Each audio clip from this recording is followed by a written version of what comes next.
So now we're on day 3, and this is take 5, to be honest.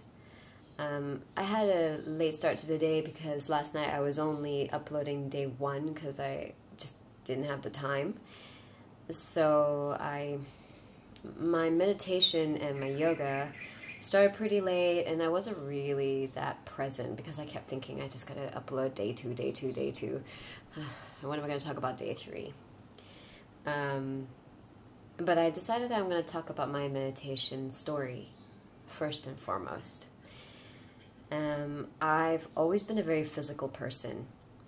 I suffered from chronic asthma ever since I was about 5. So of course the doctor told my parents that swimming would be good for me, so I started getting really into swimming at a really young age. By the time I was 15, I was already swimming 25 laps 3 times a week. And I wouldn't have known the word then, but that was a form of meditation. Anything that was happening at home or in school, all I needed to do was just swim, and I felt so much better. Started going to the gym. I was even in my softball team. Then when I got into college, when I was 18, I started doing yoga, and I was still in the gym, started running for the first time and doing all these classes like body pump and spinning classes and step classes. By the time I was into about, it was 2010, I was pole dancing and rock climbing, and I fell off the pole. I had pulled my rotator cuff, which is there, basically your shoulder, your arm out of your shoulder socket. And I was dumb enough to not go and see anybody after that because I didn't think it was a big deal. So I was trying to heal myself because I kind of thought I knew how to heal myself without any treatment.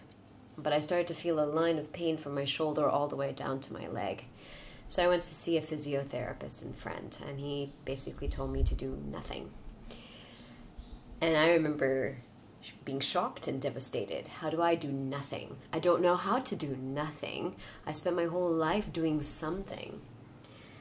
And this is funny because I've always been thought of as a loner. I do a lot of things alone, but I do a lot of things. I'm always moving around and being active and just doing. So the idea of doing nothing, it just was a whole new concept to me. And so I was kind of in crossroads, and I decided to go and see a tarot card reader. And I used to do it for fun, but I never really believed it. I come from a Catholic background, and it always gave me a really bad taste in my mouth. So I always assumed that religion and spirituality were the same, and prayer and meditation was the same, and yeah, wasn't a huge believer, but I was so lost and just terrified. I didn't know who I was if I didn't do something. So the tarot card reader asked me to start meditating, just have an open mind and try it out. It's not all voodoo, hoodoo, hippy-dippy, woo-woo kind of stuff. So I did, and I tried all different types of meditation. So I tried crystal meditation, open heart meditation, angel meditation. I tried Raja Yoga, or was it Agama Yoga, some sort of yoga, and something of life meditation. I tried them all. And then one day, I was working, and I was getting so sick and tired of being in KL, and I just sick and tired of being with everyone. I said, I really, really need to get away, really need to. And my client said, there's a silent meditation happening in Thailand. And it's in the jungle. They've got you get your own floating hut, it floats on this man-made lake. I was perfect. I signed up straight away. And that's a weakness of mine. I tend to jump into the deep end of the pool all the time. I am not one to just kind of dip my toes first and then see how the water is and then kind of go from shallow to deep. No, I jump right into the deep. No idea what I was doing. And usually I get out alive. But, no, we're okay. There's no but. So far I've gotten out alive, but I really got to start trying to dip my toes into the pool first. Maybe. So I arrive, and I'm looking forward to some peace and quiet and just not speaking, a silent meditation. I had no idea that it was a Vipassana meditation. Even if I did know, I wouldn't have known the name. So it was a silent retreat, 10 days, where you're pretty much sitting, standing, walking. It's not Goenka, there are differences. This is what's called the Theravada, if I pronounce it right, Buddhist meditation. So there is walking meditation, conscious eating kind of meditation. You can pretty much swim, meditate, or canoe, or kayak meditate as well. It was good, but it was tough. It was very, very tough. I had to cheat a little bit and write in the diary just to kind of let out whatever was in my mind, and it was a lot of stuff. Yes. It was a really, really interesting experience. It catapulted me into just being able to be by myself and not do anything, which was amazing. And to top it all off, right after that meditation, I went into a Qigong meditation, which is a little bit more moving with a sensei, but there was also a sitting meditation, and the days that I wasn't able to sleep, I would just sit down quietly with my eyes closed and go, that's amazing. So that got me going, and I was meditating every single day religiously. Religious, spirituality, not the same, or is it? I was waking up at 4 o'clock in the morning. I would shower and meditate, and then I'd go and do some yoga, and then I'd go straight to work.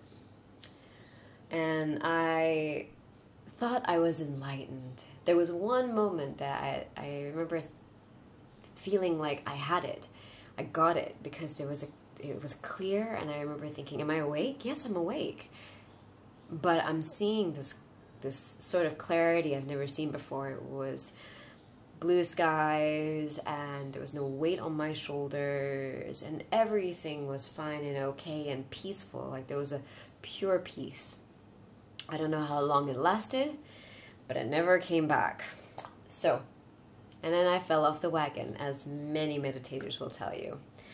I started meditating also in London. I even had to create a meditation group once a week because I was getting lazy. I was making excuses, saying, I'm too busy, I'm too lazy, I can't really be bothered. And there was another meditator who said, those times when you feel the most laziest and the times that you don't want to do the most are the times you should be. So I've kind of stuck that in mind. But it was a humbling experience. First of all, it's humbling to fall off the wagon and realize, no, you're actually not enlightened. But secondly, to realize that, it's only been, 4 or 5 years, and I'm still a baby in this journey. Everybody has a different speed. But the journey into meditation is a very, very slow one, and it's a long one. So I'm just starting. And I keep falling off and coming back on. The hardest part about meditation really is when you have other responsibilities, not just work, but family or being in a relationship. I remember talking to a meditator about that. Of course, it's so easy to meditate when you've got time like now to just sit here and be with yourself. But to be able to do it in a normal, hectic environment is really, really challenging.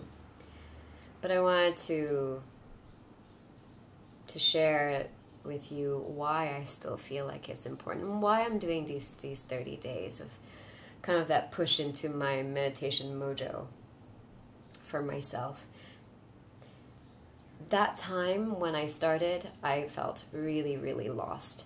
And I remember feeling really, really sensitive, and I really didn't know what to do with my emotions. I would just pretty much walk away. I still kind of do sometimes.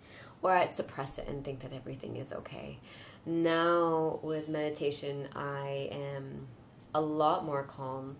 I do try to find a way to diffuse it or remember that these are just emotions and these are just thoughts, and they are thoughts of either from the past or from a future or from a daydream that may never happen.